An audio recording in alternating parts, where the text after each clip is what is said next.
Olá, meus amigos, boa noite a todos que nos acompanham nesse domingo, 11 de setembro de 2022. Estamos aqui ao vivo para trazer uma palavra amiga do nosso digníssimo vô Disseu, doutor Disseu, que escolheu um tema muito especial para trazer aqui para todos, a história espiritual do Brasil. Deixando bem claro o seguinte, gente, hoje seria o dia do nosso estudo do Livro dos Espíritos. A gente vai fazer uma pequena pausa nesse estudo, ele retorna, esse lindo estudo do Livro dos Espíritos, daqui a 2 semanas, tá? Então, apenas deixar bem claro para vocês isso, que o nosso estudo ele continua assim, tá? Mas é um pedido do nosso digníssimo Odisseu que disse que gostaria muito de trazer essa palavra aqui para a gente. O pedido dele é uma ordem, né? Não, que Ele... isso. É bondade sua, só isso. Boa noite, vô. Pode ficar à vontade aí para Boa noite para passar você também, meu bom neto. com muita felicidade. Eu falo o seguinte, é uma forma de matar a saudade. Eu tive lá pessoalmente com ele já, mas a cada 2 semanas a gente consegue matar um pouquinho aqui a saudade através da plataforma, desses mecanismos que a tecnologia trouxe para a gente, né? Nós já temos aqui mensagens de pessoas amigas, da Gisele, trazendo aqui a boa noite, o Recanto da Prece também, da Ângela Maria Fernandes, Vera Rodrigues, Julieta Guazzi.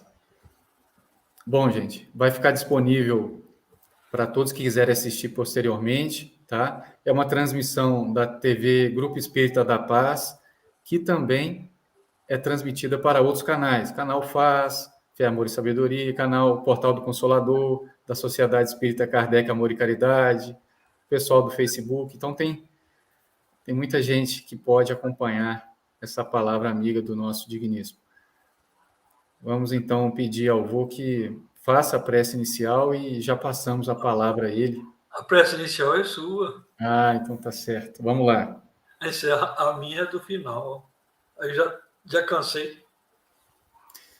Vamos fechar nossos olhos, pedir à espiritualidade amiga que nos abençoe, que possa intuir a palavra do vô Disseu, para que possa transmitir todo o conhecimento que ele possui sobre esse tema, para que todos possam receber essas lindas instruções.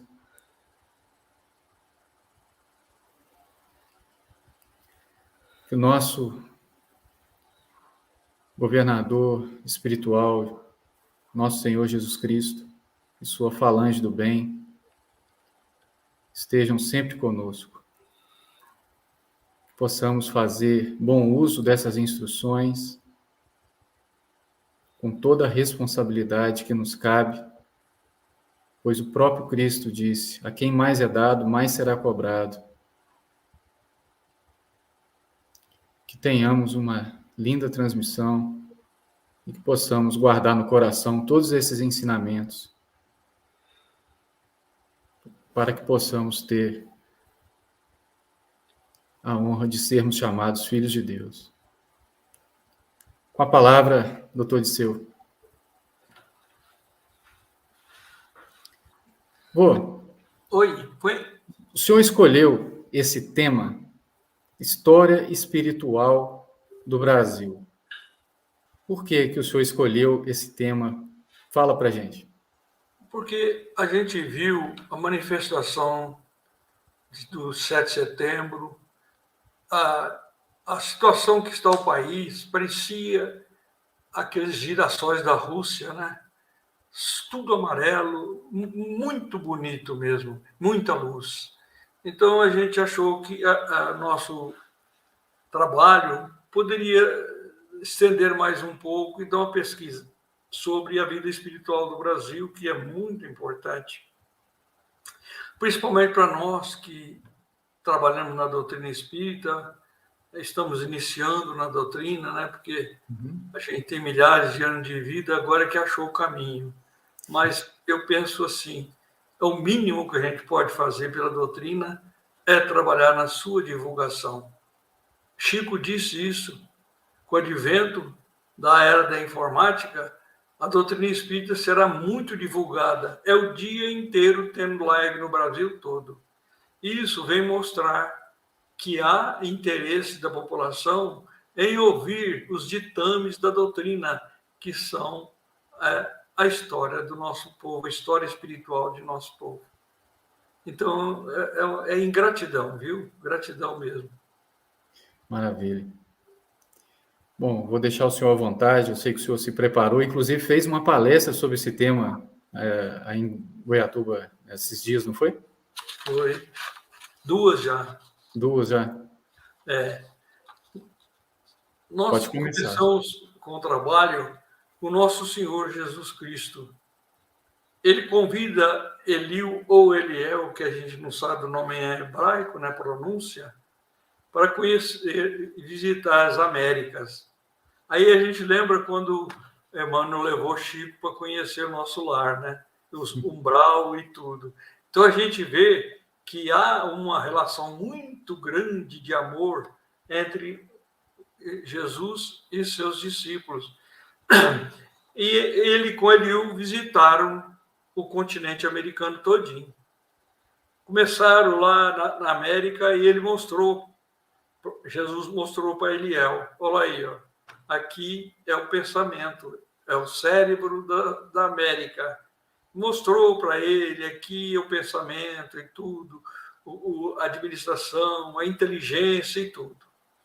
E voltou até o coração da América, que é o Brasil. E mostrou para ele, falou, olha, aqui está o Brasil, que é o coração do mundo e a pátria do Evangelho. Aqui será implantada a Nova Jerusalém. E tudo do Tiberíades, tudo será transposto para cá, mostrando para ele que a América é o coração do mundo, mas esse coração depende muito do cérebro. Então, nós vamos ver as grandes universidades que estão nos Estados Unidos, né, que a gente sabe, Harvard e todas mais. Então, tudo isso aí é o conhecimento científico e inteligência de lá. Mas o amor, Jesus falou para ele aquele dia, aqui está o meu coração. Veja que coisa mais bonita que a gente pode ver. Nós temos que valorizar muito esse Brasil nosso, né? Nós vamos falar mais lá para frente aqui sobre a gente ter que voltar aqui, né? A seguir, o nosso Eliú cria a escola de Sagres no Rio Tejo, em Portugal, para a formação dos navegadores. E a gente vai ver que era, para a época, uma das mais perfeitas escolas. Porque Sagres era muito inteligente, dotado de conhecimento náutico para aquela época, de maneira maravilhosa. E a seguir, Eliel, né, convida um homem valoroso, novo, com o nome de Pedro Álvares Cabral. Por que ele escolheu Pedro Álvares Cabral? Por causa da sua coragem, sua determinação, seu empreendedorismo e, além disso, era o sonho dele navegar. Cada pessoa que vem na Terra é um recado de Deus em forma de compromisso. E esse compromisso é facilitado, facultado com professores, com tudo. O Pai não deixa ninguém órfão, não. Ele ampara, apoia, protege, ilumina, guia, faz tudo. E trouxeram Pedro Álvares Cabral para a grande viagem. Ainda havia feito Vasco da Gama, sai e faz uma viagem de 20.000 quilômetros durante 10 meses e descobre o caminho das Índias. Veja, foram 10 meses de viagem e ele andou 20 mil quilômetros, que na linha do Equador dá para dar 2 voltas na Terra. Veja o trabalho desse pessoal. Eles eram incansáveis, não tinha medo de nada. Dependia, não tinha vapor, não tinha nada, dependia do vento, das velas e dos remos, para chegar a 20 mil quilômetros e descobrir o caminho das Índias. Esse foi Vasco da Gama. A seguir, nosso Senhor, diretor espiritual da Terra, além de ser diretor espiritual também de outras moradas, né? Ele entrega o Brasil para nosso Ismael, nosso anjo protetor, que até hoje é o diretor espiritual do Brasil. É um espírito muito evoluído. Assim como a gente viu nosso lar desde o ano de 1500 e pouco até agora mesmo, dirigido por quem? Né? A gente vê que espíritos trabalhadores, espírito de luz, mas tem um diretor que fica na frente, como o Ismael está na frente do Brasil até hoje. Então, aí ontem mesmo, perdão. Explica para o pessoal que ainda não compreende, ainda não sabe, quem seria Ismael. Só para poder ficar claro para o pessoal. Ismael é um anjo de luz, né, da esfera crística. Ele trabalha ligado a Nosso Senhor. Para isso, no colégio crístico, ele faz parte. É um dos trabalhadores que trabalham junto com Jesus. Provavelmente está acima dos apóstolos, com a ligação direta a Nosso Senhor. Por quê? Entregar o coração do Brasil, entregar a pátria do Evangelho na mão de Ismael, é porque Ismael é competente. Não entregaria, não, de jeito nenhum. Ismael é um espírito de muita luz, entendeu? E ele comanda a condição espiritual do Brasil.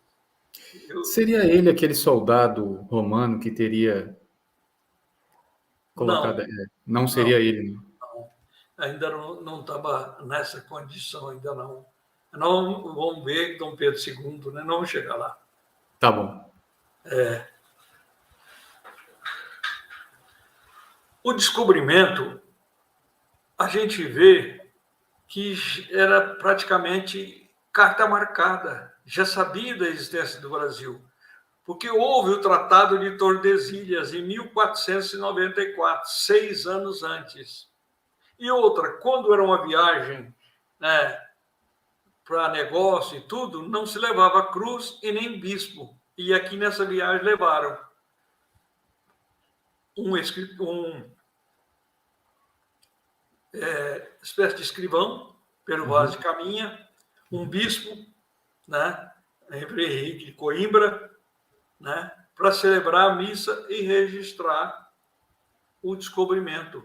Naquela carta de Pedro Vaz de Caminha era o testamento do Brasil, em se plantando aqui tudo se dá. E é verdade. Por isso que se tornou o celeiro do mundo. Naquele dia era o batismo das nossas terras. E a gente vai ver que foi uma cerimônia que mostra o tanto que nós devemos à Igreja Católica. Ali começou a implantar a cruz, a primeira capelinha em todas as cidades do Brasil, as pequenininhas e tudo, nós vamos ver que começa com a igreja ou com a escola de ordem católica. Né? Então, é impagável o que nós devemos à Igreja Católica. Então, eu estava falando, o descobrimento já estava marcado, porque nos mapas cartográficos de 1498, tinha uma ilha muito grande com formato de coração. Ou seja, essa ilha muito grande, em formato de coração, era o Brasil. E naquele dia, 22 de abril de 1500, plantaram a cruz, celebraram a missa, e Pedro Vaz de Caminha escreve a carta para o rei de Portugal, relatando o descobrimento. O começo da viagem espiritual do Brasil foi em 1531, quando vieram para o Brasil José de Anchieta, Padre Manuel da Nóbrega e outros padres jesuítas que vieram para o Brasil com a função maravilhosa de evangelizar quem? Os civícolas.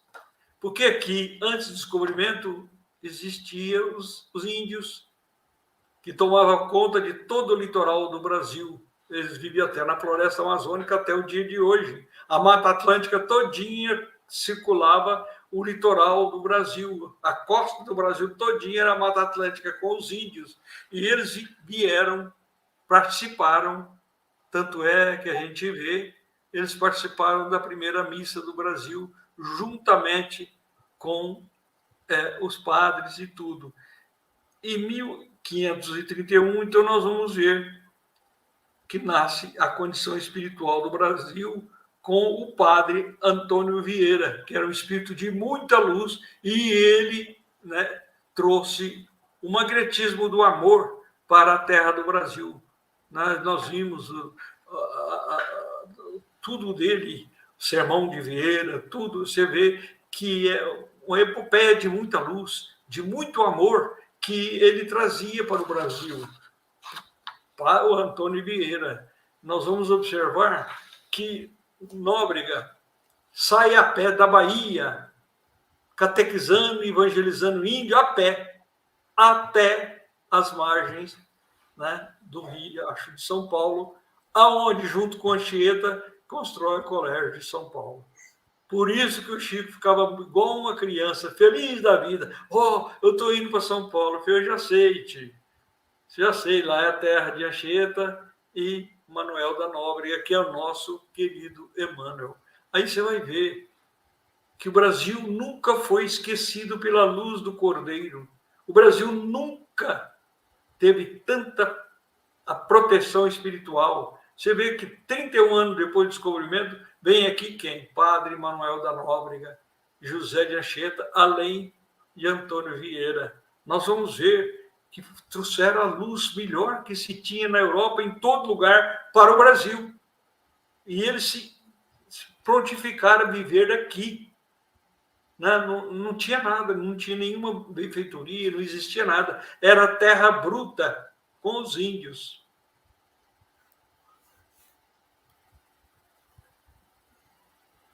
A seguir, foram criadas as capitanias hereditárias. E essas capitanias hereditárias, eles sempre respeitaram o Tratado de Tordesilhas. Mas a gente vai ver que ficou o coração, que é o Brasil. O resto, que é a América do Sul, é toda espanhola. Olha para você ver. Nenhuma fala português. Todas foram conquistadas pelos espanhóis. Por quê? Respeitaram o Tratado de Tordesilhas. E assim, as bandeiras do Brasil, de acordo com as capitanias hereditárias, entraram para o trabalho de conhecimento, exploração e tudo obedecendo o rigorismo do Tratado de Tordesilhas. Aí nós vamos ver que houve um extrativismo. Vieram aqui, né, os bandeirantes e tudo, para o extrativismo, tanto mineral como vegetal. Cortaram todos os pau-brasil, porque era uma madeira maravilhosa, que dava tinta, que dava tudo. Era caríssima. Cortaram e mandava tudo para Portugal. Sobrou muito pouca coisa, quase nada. E mais ainda a exploração dos minérios, né? Muita riqueza em ouro e tudo. E aí essas capitanias hereditárias dividiram o Brasil e tudo como se fossem os estados, desde o norte, centro-oeste, tudo isso aqui virou na mão das capitanias hereditárias. Tudo isso aconteceu até que um belo dia estoura na Europa, né, a condição de Napoleão Bonaparte, imperador francês, que queria dominar a Europa toda. Ele traiu Jesus, porque assim também, como a gente vai ver na história, Napoleão tinha o objetivo de tirar as coroas e não guerra. Ele armou um exército poderoso, né, a ponto de dizer que ele era o Estado. L'État c'est moi. O Estado sou eu, né? E a gente vai ver que nós vimos também outro caso, que foi aquele do nosso irmão, que tinha o objetivo de unificar as religiões, que foi Maomé. O que ele veio fazer? Ele veio, arrumou praticamente um harém com 12 concubinas e 2 esposas, e ainda ditou ao Corão, ou seja, todos os que não fossem da religião dele seria considerado herege e podia matar, podia fazer o que quisesse, que estava matando Satanás. Aí você vai ver que essa traição era para unificar as 3 religiões. Ele veio com essa missão, tanto quanto Napoleão veio com a missão de destronar os reis. Nós estamos vendo rei até hoje. Hoje nós vimos uma fortuna para sepultar uma mulher.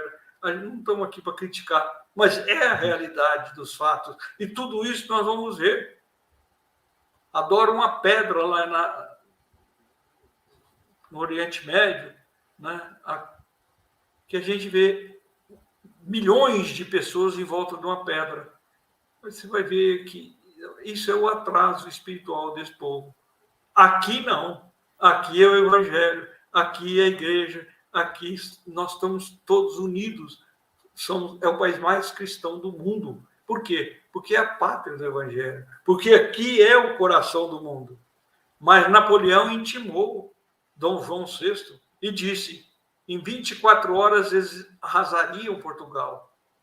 Ele não tinha força para combater Napoleão. Aí a família imperial vem para o Brasil e chega aqui em janeiro de 1808. Saiu de lá no finzinho de 1807, chegou aqui no comecinho de 1808. Nós vamos ver que a família real, com a condição de Dom João VI, que era muito empreendedor, o que ele fez a primeira coisa? Fez a abertura dos portos do Brasil. O Brasil, então, não tinha recursos, porque não comercializava com ninguém. Era fechado, porque vivia na condição subjugada a Portugal, né? Então, eles fazem... Pois não. Se me permite só uma palavrinha, eu não quero cortar o raciocínio do senhor, mas é porque nós temos aqui na plataforma o Marco Paulo de Espírito. Eu queria convidá-lo para ficar ao nosso lado aqui. Nossa Senhora!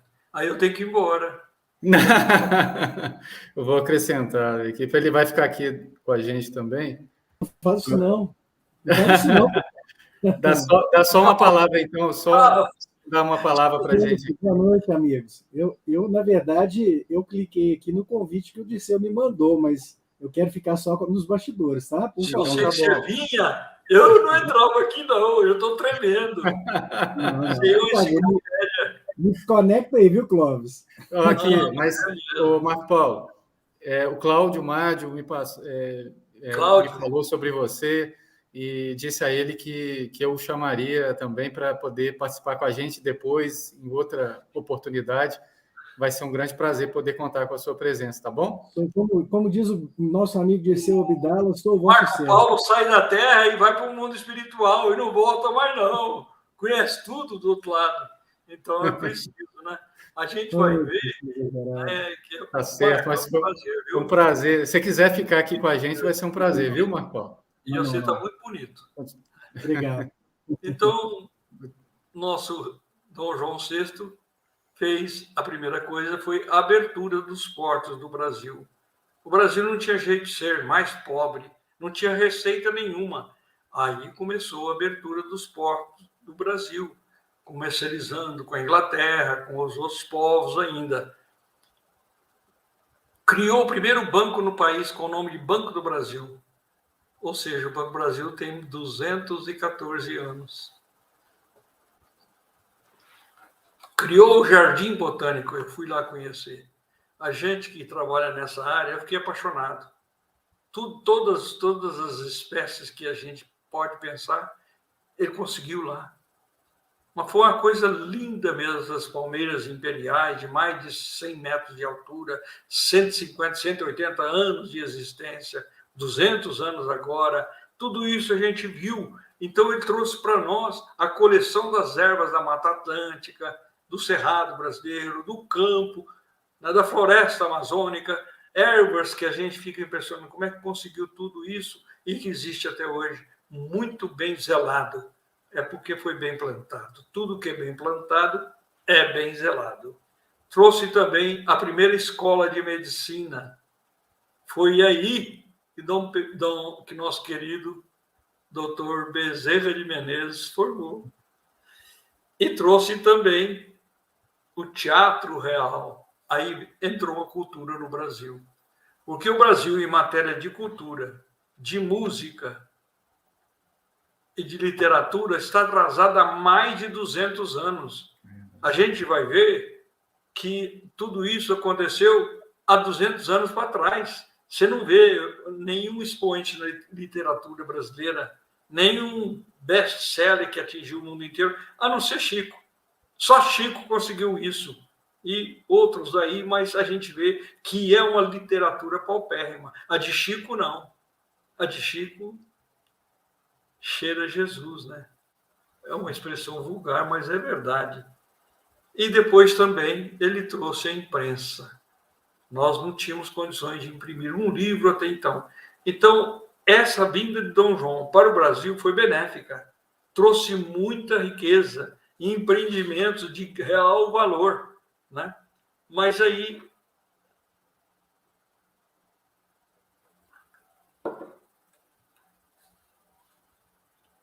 ele teve que voltar para quando Napoleão foi embora, 10 anos depois, 1820 por aí, ele teve que voltar para Portugal, deixando no Brasil Dom Pedro I, que fazia parte.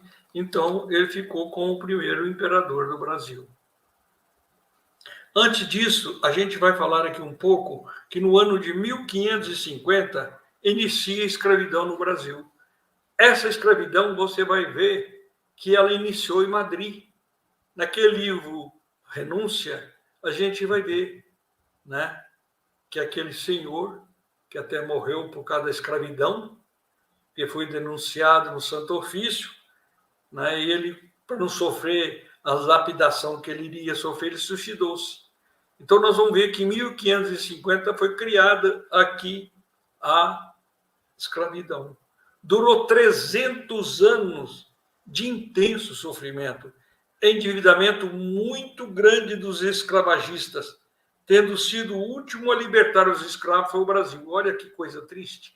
Foi o último. A gente vai ver assim que ocorreu um grande endividamento deles. Na farmácia, há uns tempos atrás, uma senhora com a úlcera varicosa nas duas pernas. E eu tratando dela e tudo, nós hoje temos condições de falar que estamos revertendo o problema com os medicamentos. Aí a senhora falou para mim assim, doutor Disseu, o senhor pode me dizer o que é isso aqui? Ah, senhora, a senhora vai ficar com raiva de mim. Não, mas pode falar, pode. Então a senhora foi escravagista e para a escrava não fugir, a senhora põe uma placa aí carregando uma bola de aço grande que ela só arrastava. E feriu as pernas delas tudo. Então a senhora voltou com isso. E a gente vai ver que não tem jeito, nada mais belo no mundo que o processo reencarnatório. A gente vem para acertar aquilo que a gente fez. Então até hoje a gente está vendo aí as favelas, está vendo tudo isso aí. No lixão ontem, na sexta-feira, o Alexandre, que vai comigo, falou, doutor Disseu, me explica por que esse povo está aí.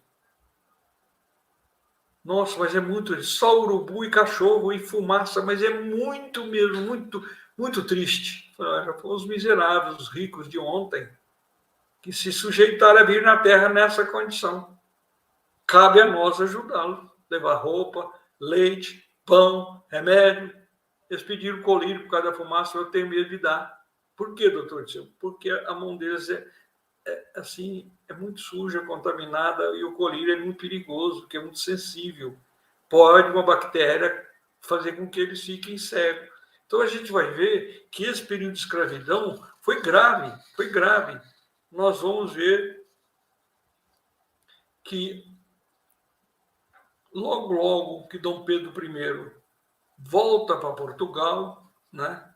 Ele foi obrigado a voltar, a pressão era muito grande, né? Até que ele resolveu ditar o dia do fico. Ou seja, naquele dia em diante ele ficaria no Brasil, porque não aguentava mais de tanta pressão. E nós vamos sentir que Dom Pedro, mesmo pressionado, ficou no Brasil, no dia do fico, né? Mas isso aí durou só 10 anos. Foi de 1821 até 2831 que ele voltou para Portugal. Nós estávamos falando dos escravos. Os escravos, quando fugiam do sofrimento intenso, que iam para as matas, recebiam o nome de quilombos.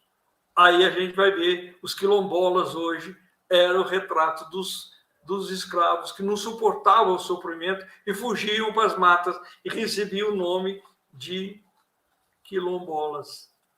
No dia 13 de maio de 1888, lembra que foi em 1550 para 1888, a princesa Isabel decretou a libertação dos escravos mediante a Lei Áurea, que libertou todos os escravos.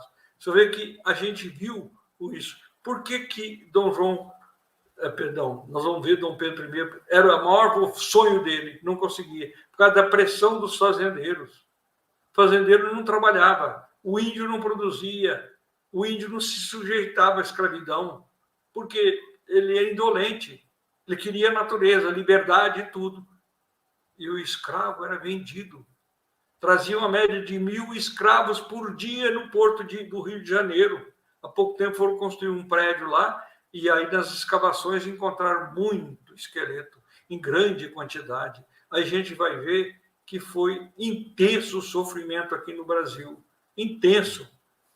Então nós precisamos orar muito por esses irmãozinhos, né? No dia do fico, que foi no dia 9 de janeiro de 1822, já no ano da proclamação da República, sendo no dia 9 de janeiro de 1822, sob intensa pressão, Dom Pedro, a cavalo, vai a Santos, sobe a serra e à beira do riacho Ipiranga. Mas acontece que já havia acontecido essa condição da independência. A própria imperatriz, na corte, já tinha reunido com os secretários e tudo, os ministros, para fazer isso. E ela mandou uma carta para ele, dizendo que era para gritar a independência. E ele não suportou mais. Nas margens do riacho Ipiranga, ele sacou da espada e gritou: independência ou morte. Naquele dia, o Brasil se libertou de Portugal.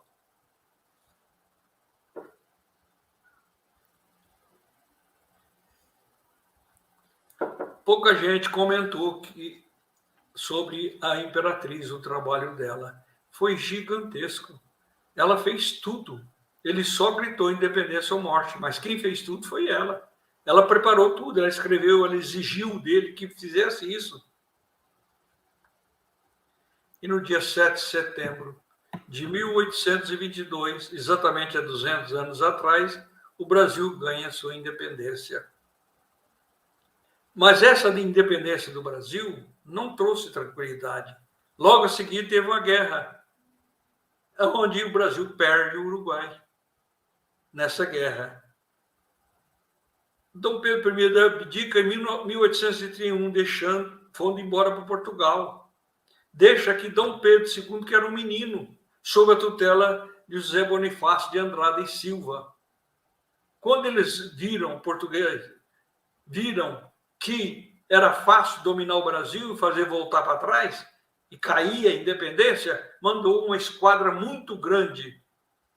E José Bonifácio de Andrade e Silva era uma pessoa muito inteligente e muito responsável. ele contratou Lord Cochrane, que tinha participado da Guerra do Uruguai e tinha conhecimento muito grande de guerra marítima. Lord Cochrane pegou os navios do Brasil, que eram 9 navios contra 20 e tantos. Pegou esses 9 navios e botou a bandeira portuguesa e foi. E os portugueses acharam que Portugal tinha mandado mais uma caravana para ajudar. Foi exatamente. E apareceu na cena um grande soldado, Duque de Caxias, Luiz Alves de Lima e Silva, o nosso Duque de Caxias. Ele, junto com Lord Cochrane, ganharam as guerras. Nós vamos ver que não foram só essas, foram muitas outras, principalmente no litoral, na região de Pernambuco, Bahia, Nordeste, Norte, assim por diante. Para a pacificação, houve muito trabalho do Exército formado naquela época no Brasil. No ano de 1750, aquele mancebo rico que Jesus falou: Senhor, eu estou vendo as pregações do Senhor, eu gostaria de saber o que é necessário que eu faça para gozar o reino dos céus. Eu sou bom marido, bom pai, jejuo 2 vezes por semana, não devo nada para ninguém. Nosso Senhor disse a ele o quê? Vá, venda tudo que tem, distribua aos pobres. Ele ficou muito triste e não deu canto. Ele gastou 1750 anos. Ele estava em Oviedo, na Espanha, e o sonho dele era vir ao Brasil. O que ele ia encontrar em 1750 mil? Escravos e índios. E pobreza. Porque Portugal passou a usar a estratégia de não enforcar as pessoas. Degradava para o Brasil. Daí, quando ele chegou no Brasil, ele lembrou daquele compromisso que ele tinha com Jesus e não fez. Escreveu uma carta para a família pedindo que vendesse todos os bens e distribuísse com os pobres. Libertou-se com o nome de Miramês. É um espírito de luz. Então, nós vamos ver que essa condição só deu porque ele estava no Brasil. Era o único país que tinha essa condição espiritual para libertá-lo. Imediatamente, em 1857, nosso querido tio Chico, com o nome de Allan Kardec, cria a doutrina espírita na França, em Paris. Aqui no Brasil, antes disso, tinha um movimento que parecia um centro espírita, com o nome de Confúcio.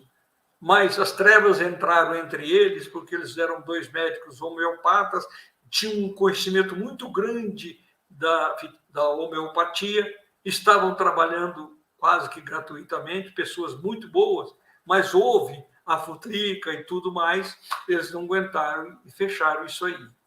Aparece em cena Bittencourt Sampaio. Bittencourt Sampaio é um espírito de muita luz, mas muita mesmo. E ele não aguentou também. Ele achou que era muito pouco ele sozinho. E ele mentaliza e ora e pede ao alto que envie um companheiro para ele. A resposta do alto falou: ele já está aí. É o doutor Bezerra de Menezes. Então, vai ver que a condição espiritual do Brasil foi maravilhosa. Depois dele veio, que no ano de 1900, Bezerra de Menezes deixa a Terra.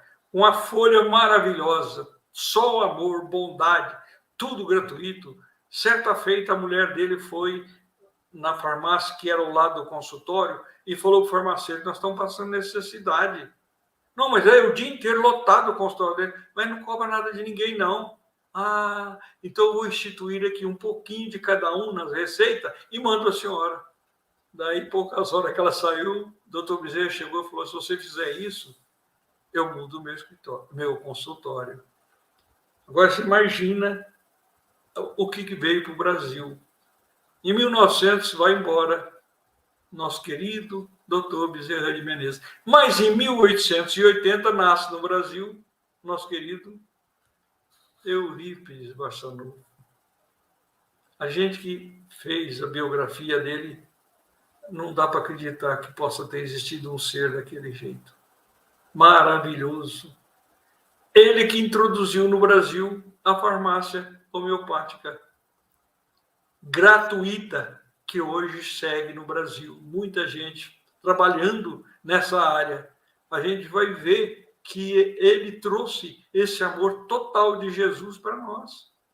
Ele só se libertou quando ele foi no Centro Espírita de Santa Maria, aonde ele recebeu a instrução do significado das bem-aventuranças, que até então ele não entendia. A pessoa nascia pobre, miserável, e morria pobre, miserável, nascia aleijado. E cadê as bem-aventuranças?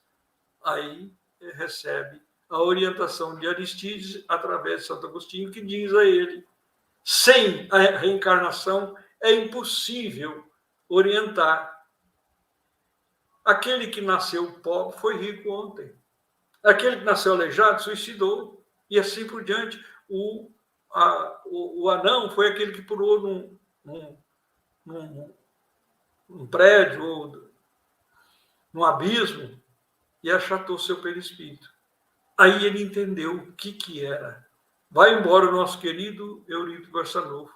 E no 2 de abril de 1910, na cidadezinha de Pedro Leopoldo, nasce o expoente máximo de Nosso Senhor, que é o nosso querido tio Chico, trazendo Jesus para dentro dos nossos corações com o advento da doutrina espírita, com o advento do passe, com o advento da Câmara de Passe, que até então não existia. Quando fecharam ele num cubículo por causa da psicografia de tanta gente, ele começava a dar passe ali dentro. Aí criou-se, então, a Câmara de Passe. Nós vamos ver que daí para frente nascem os centros espíritas com os nomes de Dr. Bezerra, Eurípides Barçanufo, Chico Xavier. E certa feita o Chico pediu que colocasse o nome de Jesus lá, Centro Espírita Jesus de Nazaré.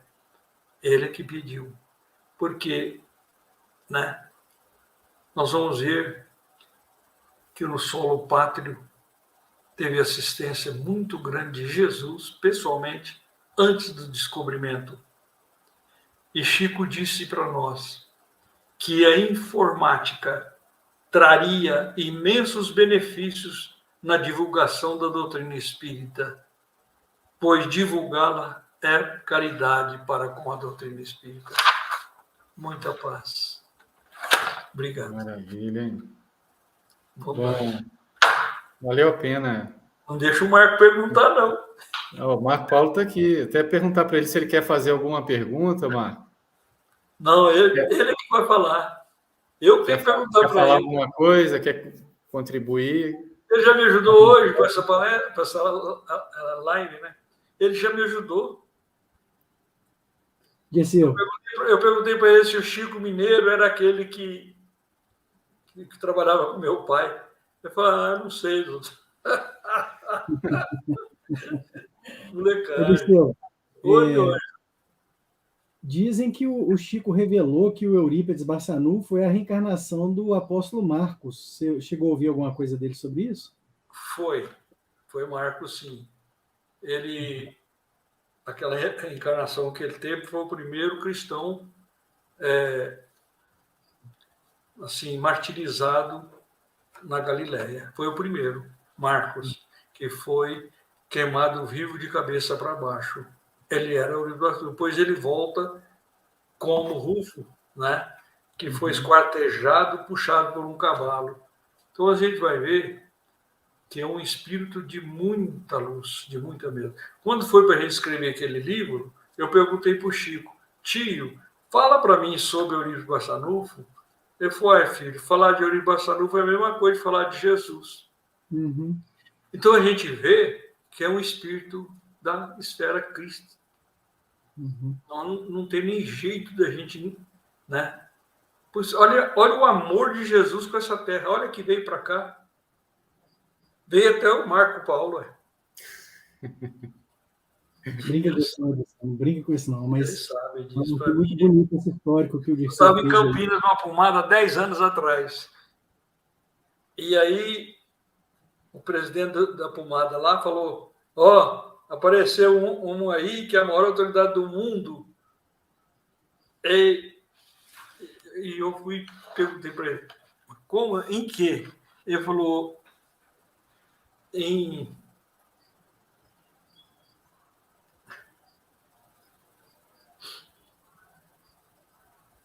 Estou lembrando dele aqui, ele desencarnou. Uhum.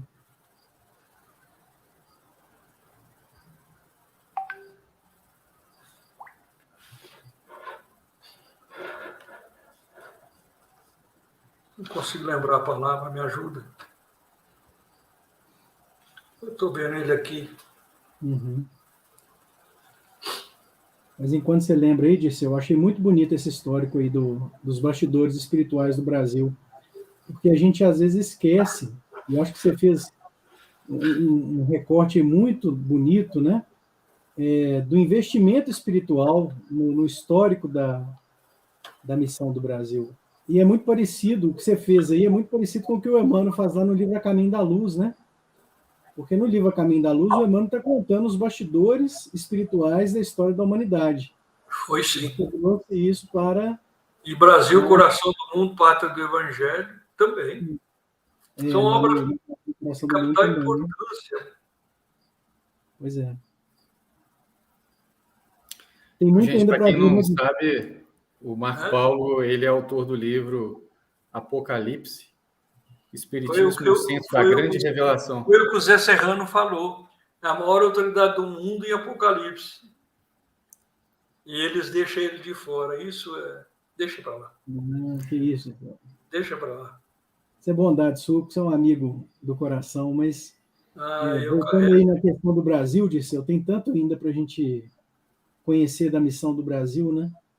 Eu vi um espírita uma vez fazer um estudo, doutor, um estabelecimento, a plateia numerosa, e ele estava propondo lá uma leitura do livro Brasil, Coração do Mundo, Pátria do Evangelho, mas que, na minha visão, ele fez uma apresentação muito reduzida do que está lá no livro, porque é comum a gente ouvir no meio espírita que a missão do Brasil já está completa, como se ela já tivesse, assim, na sua fase plena, essa missão espiritual do Brasil. Mas se a gente ouvir a palestra do Chico Xavier lá no Centro Espírita Perseverança, essa palestra está disponível no YouTube, e foi uma preleção dele, né? Em 1992, essa preleção também está no livro Lições de Sabedoria, publicado pela doutora Marlene Nobre. Ele vai dizer o seguinte, que o futuro nos aguarda uma posição de destaque no cenário internacional. Que vai Já começou. Pois é, vai ser um momento que vai soar a hora da missão do Brasil no concerto das nações. Então, assim, são vários os textos do Chico que mostram que o Brasil ainda vai ser convocado por uma série de circunstâncias a ocupar um papel proeminente na história, vai marcar a história da humanidade. Né? Isso vai acontecer de uma maneira mais intensa. Eu acredito que está cada vez mais próximo esse evento aí, né? Hoje os sinos da Dinamarca tocaram o hino do Brasil acompanhado com o sino das igrejas, comemorando os 200 anos. Hoje, gente, que grandeza do Brasil. Então, haverá muito sofrimento, né? Como o Chico me disse, que gastaria 300 anos para implantar a transição planetária e que ela seria com muito sofrimento.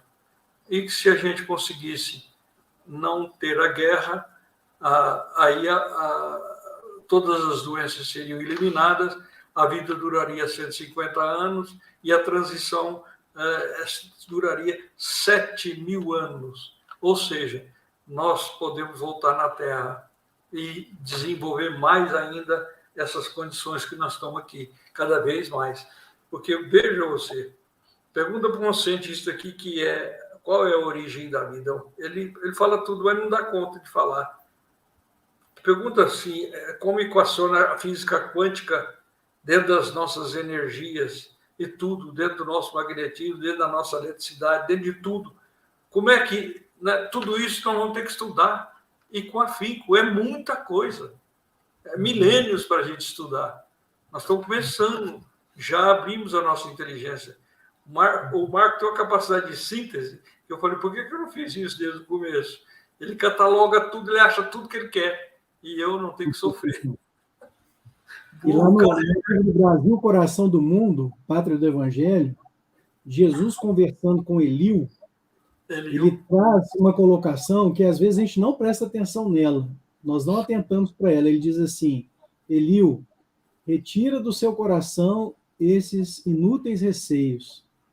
Aqui nas terras do Cruzeiro, que é o Brasil, é o local onde se realizará a epopeia do meu evangelho. Olha a força disso. O meu coração ficará ligado a essas terras para sempre. Ora, o que é epopeia, gente? Esses livros do Chico Xavier, você tem que entender cada palavrinha. Eclosão. Isso. A epopeia é o ápice mais glorioso, onde se concentram as ações mais heróicas de uma história, né? Então, vejam vocês como que isso é forte. A epopeia do Evangelho de Jesus não aconteceu lá em Jerusalém, não. Não. Na época dele, não. Vai acontecer no Brasil. No Brasil. Isso e é depois de muita convulsão, depois de muito sofrimento, viu? Por isso que nós temos que estar preparados. Porque o Chico não ia falar aquilo para mim. Feliz a mãe que acompanhou o fértil de seu filho até o cemitério. Tio, como é que a gente faz com isso? Olha a quantidade de filhos. Filho, persevera no bem. Porque em perseverar no bem, você não só protegerá você, como a sua família. Não desencanou ninguém nessa pandemia da minha família, da nossa família. Então, a gente vai ver que está todo mundo aí, eu 81, a minha irmã mais duas, 83, 85, outro irmão com 89. É um cacho de banana maduro, se balançar, cai tudo. Odisseu, e é por isso, só fazendo mais um adendo... Fala, tá bom demais. É por isso que pode ficar à vontade, Marco. Como é que você trouxe ele de Belo Horizonte para cá? 3 horas de viagem, mais. Pois é. Por isso, Giseu, que naquela preleção lá do Centro Espírita Perseverança, o Chico Xavier nos convida, fala, olha, no porvir, em que nós seremos convocados para as lutas maiores, ele diz assim, nós seremos convocados para o sacrifício. Nós, os brasileiros, vamos ser convocados para o sacrifício. E em que contexto? Ele explica.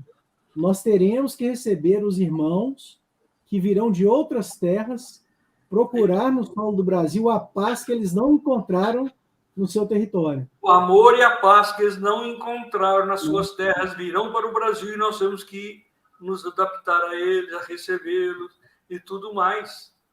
E por que é importante divulgar isso? Eu tive Israel, é o povo mais orgulhoso que eu conheço no mundo.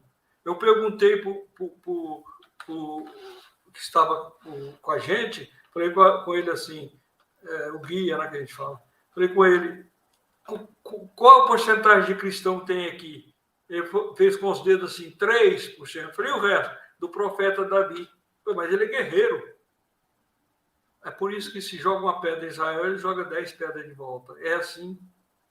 Então, esse povo não pode ser o coração do mundo e nem a pátria do Evangelho. A gente vai ver. Né? Foi os judeus que crucificaram Jesus. A Roma cruzou os braços, mas quem crucificou foi os judeus. O Sinédrio. E ele tinha 3 amigos lá dentro. Zaqueu, José de Arimateia, né? Nicodemos. 3 lá dentro. Ninguém o defendeu. E uma advogada, né? Você esqueceu da advogada dele. Você esqueceu da advogada dele, a Lívia. Aí você vai ver. Vai lá, né? Vai lá tentar interceder. Verdade, está na obra, né? Está na 2011. Está lá. Está na 2011. Olha, deixa o Nicodemos vir, ele é um homem bom. E trouxe para ele a reencarnação. passou na casa de Zaqueu. A árvore está lá até hoje com a embocadura onde Zaqueu estava deitado. Eles falam, né? Eu tive lá debaixo dela. Desça daí, que eu quero estar na sua casa hoje. Então você vai ver a condição que Jesus, sabendo que eles iam fazer isso com ele, e aceitou tudo. Tem aqui o Francisco participando com a gente, lá de São Paulo, dizendo o seguinte: Dr. Dirceu nos falou sobre o Brasil como sendo a Nova Jerusalém. E o Dr. Marco também fala no seu livro a Nova Jerusalém. Vocês podem falar algo mais sobre isso? Grato. É o Marco. Tipo, boa que ele chegou. Então vamos lá, olha só. O símbolo da Nova Jerusalém, ele é o fechamento, a conclusão do livro do Apocalipse. A Nova Jerusalém vai aparecer lá nos capítulos 21 e 22 do livro do Apocalipse. É o arremate, é o resultado de todo o projeto de Jesus para o planeta. O que significa esse símbolo? A psicografia do Chico Xavier nos trouxe várias pistas. Uma delas está no primeiro capítulo do livro Boa Nova. Primeiro capítulo. O Humberto de Campos vai nos mostrar que a Nova Jerusalém é a humanidade evolvida. É a humanidade do futuro evoluída. Então, quando você... e não é só esse texto, tem vários outros. Um dia a gente senta para estudar isso. Quando você pega essa lupa e traz ela lá para o final do texto do Apocalipse, capítulos 21 e 22, você vai perceber que a previsão ali, que veio pela mediunidade de João, é de uma reunião de comunidades. Então, todas aquele símbolo da reunião das 12 tribos, com suas 12 pedras, com as 12 entradas, formando essa grande Jerusalém, é a união das nações, é a união dos povos em paz, seguindo uma luz só, que é Deus e Jesus, né? Que é a síntese final do Apocalipse. Então, a Nova Jerusalém, ela vai começar num determinado momento, né? Qual é, para mim, o gatilho do início da formação? É a missão do Brasil. O Brasil está destinado para começar esse movimento que vai caracterizar a fraternidade universal, a fraternidade no planeta Terra. Vai começar aqui no nosso país. E por que é importante a gente conhecer essas previsões do Chico? Porque quando essas coisas acontecerem, os nossos filhos vão nos cobrar. Os nossos sucessores vão falar, mas por que vocês não contaram isso para a gente? O Chico já havia previsto. Né? Quando a gente começar a passar por essas convulsões e começarmos a receber pessoas do mundo inteiro, a gente tem que pegar esses textos para acalmar o coração do brasileiro e falar assim, gente, não é hora de revolta, é hora de fraternidade, não é hora de rebeldia, é hora de acolhimento. Isso é verdade, nós estamos sofrendo muito, está tendo muito ódio. Hoje um homem falou muita coisa para mim, porque o Chico me pediu, ele pediu, e consta no livro. Não deixa não, doutor, nem fazer regressão de vidas passadas. Eu saí da casa dele e falei, como? Eu não sou nada, não sou ninguém. Eu o dia inteirinho nas redes sociais, brigando. Hoje um falou que ele não era espírita, que isso era dogmatismo, e tu falou, olha, eu não estou entrando na sua vida, eu estou deixando um recado seu, a pedido dele, constante em livro. Que livro é esse? O livro chama Fontes de Luz e Bênçãos. Está lá. Olha para o senhor ver, é um livro baratinho, entendeu? O senhor vai achar ele e vai ver que a gente sabe disso. Então, né, não quer acreditar que tem que fazer. Não, o Chico falou que só em casos especiais, num centro espírita, com pessoas idôneas, com médios capacitados, é que podia fazer. Fora disso, de jeito nenhum.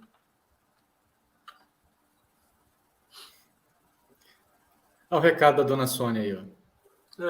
Marco Paulo está intimado já, o Marco Paulo. Onde tem ele, a gente fica tranquilo. Ao contrário. Ô, dona Sônia, já estava para trazer ele há muito tempo. Só que foi uma surpresa, que ele apareceu aqui sem combinar. né? Não, você estava na viagem. Não é combinado, mas parece que lá de cima alguém mexe lá em cima e puf. Vai, Você é uma pergunta para mim, tá? socorro velho, socorro velhinho. Tem muita gente aqui deixando um recado, muito bacana. Ô, Marcos, você enriqueceu mais ainda esse estudo valioso do Rodisseu e fique à vontade também para fazer suas considerações, porque a gente vê o conteúdo que você traz também. Mais um detalhe sobre a Nova Jerusalém, como que é interessante. A teologia católica e evangélica concebem que a Nova Jerusalém ela é uma realidade do plano espiritual. Ela é uma realidade do extrafísico ou do novo mundo que vai ser constituído, porque alguns acreditam que esse planeta vai ser destruído e Jesus vai fazer outro, com os eleitos, né? Uma visão totalmente antinatural, contrária às leis naturais, e o Kardec vai questionar isso no livro A Gênese, os milagres e as predições segundo o Espiritismo. Mas se você começar a ler o início lá do capítulo 21, 22, você vai perceber que a Nova Jerusalém, ela é estabelecida, ela desce do céu e ela é estabelecida na terra. Então ela começa a ser concretizada na terra. O que significa esse símbolo? Aproximação dos planos espirituais superiores, que o Chico já tinha falado para a gente que ia acontecer. Na medida que a gente fosse evoluindo, os planos superiores iam se aproximando da crosta, então desce do céu, né? É a aproximação dos planos superiores e se instala na Terra. É isso aí.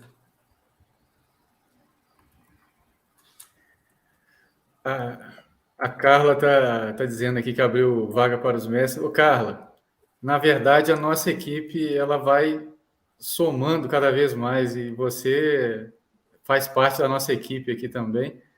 E a gente fica muito feliz de poder contar, né, com esses comentários valiosos. Ô, Marco, para quem não te conhece um pouquinho, fala aí também, dá tempo aí de mais um pouquinho para a gente poder finalizar.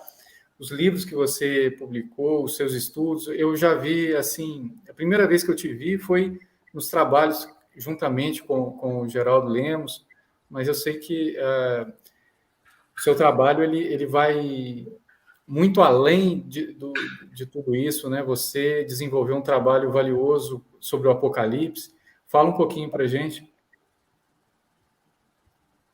Bom, Clóvis, assim, em síntese, Dirceu sabe, né? Eu sou um apaixonado pelo tema, tenho uma dívida espiritual com o João, né?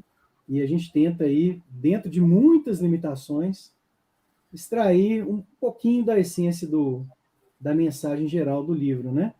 E com base em pesquisas amparadas por textos espíritas, nós publicamos uma obra que chama Apocalipse, o Espiritismo no Centro da Grande Revelação.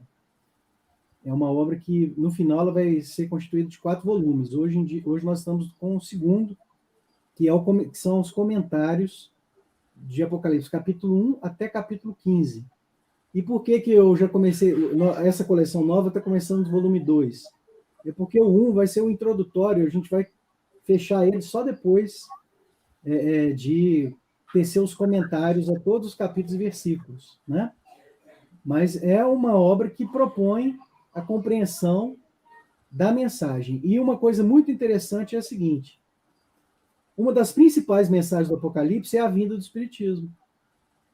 É a vinda do Espiritismo. Por isso que ele está no centro do Apocalipse. A mensagem está sempre frisando um momento que viria um novo conjunto de revelações. E a gente sabe que esse momento de novas revelações é a vinda do Espiritismo. Essa vinda do Espiritismo também ela é chamada na Bíblia de segunda vinda de Jesus. Se nós buscarmos a opinião do Kardec lá no livro A Gênese, ele vai confirmar que a segunda vinda de Jesus é a própria vinda do Espiritismo. Jesus não volta encarnado na Terra. Ele volta através dos espíritos, resgatando a sua mensagem, que é a missão do Consolador Prometido, está lá em João capítulo 14, versículo 15 em diante, né? Eu abrirei a mente para tudo para a verdade plena e farei vocês lembrarem tudo que ensinei. Né? Ora, se precisava recordar, é porque haveria esse resgate. Ali o próprio Cristo está falando sobre a segunda vinda dele, que é o retorno. Né? Essa é a primeira etapa do retorno do Cristo. E a etapa final é a Nova Jerusalém, porque a Nova Jerusalém ela é conhecida no Apocalipse, segundo a cultura judaica, como a presença de Deus na Terra. A presença de Deus é algo palpável, constatável nas ações humanas. Então, concretiza-se a segunda vinda de Jesus com a presença de Deus no planeta, vivido e sentido. Essa presença, aliás, essa segunda vinda é uma fase extensa. Ela começa com o Espiritismo e termina com a Nova Jerusalém. Marcos, só uma pergunta. Quando alguém perguntava sobre Nostradamus, o Chico não gostava. Quando falava no Apocalipse, ele falava assim, olha, eu acho meio complexo, meio difícil para mim. Será porque ele foi João Evangelista e não queria falar? Ô, Dirceu, o Chico, ele era especialista em se esquivar de assuntos complicados. Né? É isso que eu cansei de ver. Eu perguntava para ele e esquivava. Falei, não foi não. Eu até vi uma amiga dele, eu esqueci o nome dela, uma grande amiga dele, ela relatar isso há pouco tempo, que ele sabia responder de acordo com as circunstâncias, com o que cabia naquele momento. Né? Então, em determinada oportunidade, ele disse assim, a minha mediunidade não dispõe de alargamento e de faculdades suficientes para a interpretação do Apocalipse, né? Só que se você... Olha a esperteza dele. Se você for lá no A Caminho da Luz, capítulo 14, vai ter um subitem que é sobre o Apocalipse de João. E lá você tem as principais chaves de leitura do Apocalipse de João. Ali tem uma síntese fundamental. Se você fugir daquela síntese, você erra na interpretação. Né? E por incrível que pareça, o elitismo espírita despreza, não aceita aquelas revelações lá do Chico, mas elas são precisas. Se você pegar aquilo que ele explica do Apocalipse de João, está lá no capítulo 14 do Caminho da Luz, e com essa lupa, ler o Apocalipse, você vai entender ele todinho. Verdade. Sem dúvida nenhuma. E quando a gente vai ver que ele era Alcione, porque o irmão dele, André, com mais de 90 anos, falou, e eu escutei, falou que Chico falou para ele que era Alcione. A gente vai ver que o padre Damiano, que era Emmanuel, estava junto. O padre Damiano estava junto com Alcione, então você vai ver que Chico e Emmanuel sempre estiveram juntos. E o André Luiz é que me falou, hein? Irmão do Chico, 92 anos de idade. O Cláudio Mágio aí. O Cláudio é um grande amigo também do... Nunca vi desse tanto. Adoro. E ele gosta de vocês dois. Fala o tempo que ontem ele falou, que conversou com o Marco essa semana. Isso, ele sempre fala. Uhum. Ele conversa com ele toda semana. Ele liga para todos os amigos, né? Toda semana, é um amigão do coração. Ele liga para lá de Mirassol, o Deco. O Deco, isso mesmo. Uhum. Adelino. E vai ligando. Uhum. Ele é uma maravilha de pessoa, viu? O vô colocou o apelido nele de Recruta Chico Bento, viu, Marco? Isso aí, quando ele se Chico Bento. Olha lá. Aprendendo sempre, tadinho. A gente foi muito bacana aqui. O Marco vai voltar, com certeza ele vai voltar, nada por acaso. Né? Não estava programado, mas não estava programado pela gente, né? É verdade. Aí, a presença dele, com certeza vai poder nos dar a honra de poder retornar para falar mais, que ele tem muito conteúdo. Já assisti outras vezes ele falando, né? E, então, poder contar com a sua presença diretamente aí de BH para todo o Brasil, Marco, enriqueceu mais ainda essa fala do digníssimo vô Dirceu. O Dirceu é luz no nosso caminho. Chegou na hora certa. Ele chegou na hora certa. Ele para aprender com tudo que ele mostra para a gente, né, Dirceu? Isso aí é mais do que presente. Isso é dádiva. Tá falando, a Georgia está falando aqui sobre o documentário, né? Para Sempre Chico, vai estar disponível dia 13 de outubro. Zero igual. Isso aí. Tá aí, gente. Agradecer mais uma vez, de coração. Então, vamos fazer o seguinte. Ia pedir ao vô para fazer a prece, mas também a gente pode pedir ao Marco que faça também uma Ele vai fazer prece. a prece ele. Aí, ó. Hoje a gente... por unanimidade. Não, Marco, pode fazer. Por caridade suas, porque eu não sou merecedor disso, não. Por favor, vocês sabem disso, né? Aqui a nossa posição é de servo do Dirceu, viu? Nós somos todos alunos do Dirceu aqui, que é o nosso pai. Foi um presente que a vida deu para a gente, foi poder conhecer esse grande discípulo do Chico. O Dirceu é discípulo do Chico. Nós somos só diz papagaio. o Cláudio Dirceuzão. Cláudio, lá com o sotaque paulista dele. Dirceuzão. A gente aqui está fazendo só o papel de papagaio. O Dirceu é discípulo. Eu sou a taxinha do primeira botina dele. Pode ficar à vontade. Vamos agradecer a Jesus, nosso mestre maior, meigo nazareno, que esteve entre nós há 2000 anos atrás, despertando os nossos corações para a luz espiritual, para a brandura, para o amor sereno, para a caridade sentida e refletida, e que até hoje se apresenta como o único roteiro de libertação e de transformação deste planeta tão sofrido, agora ainda em momento intenso de conturbações, de revoluções do sentimento, do pensamento, de dissídios entre os irmãos. Tudo por falta da fraternidade, o piso fundamental que ele nos legou. Senhor Jesus, abençoe todos que estiveram aqui hoje, todos os lares que tiveram a oportunidade de participar dessa reunião abençoada. Fica conosco, Pai amado, que assim seja. Assim seja. Marco, um beijão no seu coração. Clóvis, um beijão no seu coração. Beijo no coração de vocês. Ótima semana. Presente demais, nem vou dormir. Nossa, foi maravilhoso. Obrigado de coração, Marco. Obrigado, vô. Marco, Deus te pague, Marco. Você enriqueceu isso aqui. Obrigado, pessoal. Um abraço. Fique com Deus. Fique com Deus. Fique com Deus. Muita saúde para os seus filhos, sua esposa.